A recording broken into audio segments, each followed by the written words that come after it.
சரி, இப்போ தொடர்ச்சியை நாங்க இப்ப பாக்குறோம். பாருங்க, பெரிது சிறுத்தை காண சொல்லிருக்காங்க. நாங்க இதை எப்படி பெரிது சிறுத்தை காணணும்னா, அதுல கூட்டுல கழுத்த மாதிரி கஷ்டமான விஷயம் இல்ல.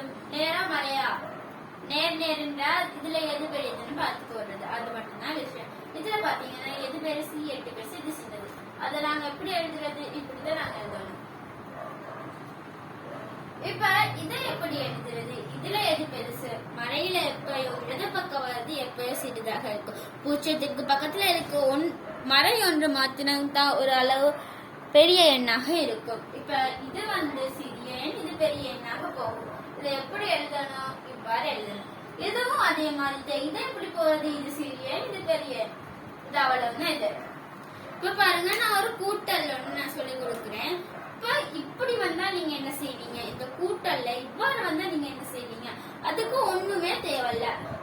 சரியா மாணவர்கள்? இது ரெண்டே கூட்டினால் கூட்ட தேவையில்ல, நான் கழிக்கணும். கழிச்சால் என்ன விட வரும்? மறையும் வராது, நேரம் வராது. இரண்டுக்கு சமமான ஒரு விடையாக வருது பூஜ்ஜியம். இப்ப பூஜ்ஜியம் வந்தால் அது நடுநிலையானது ஒன்று. இப்ப நாங்க அதுக்கு என்னமாவது எழுதணுமா? தேவையா?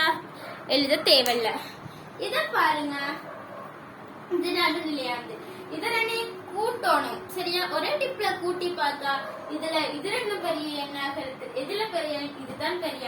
அப்ப நாங்க என்ன செய்யணும் என்றால் 5 போட்டு மறைய போட்டுடணும். அவ்வளவுதான் விடயம்.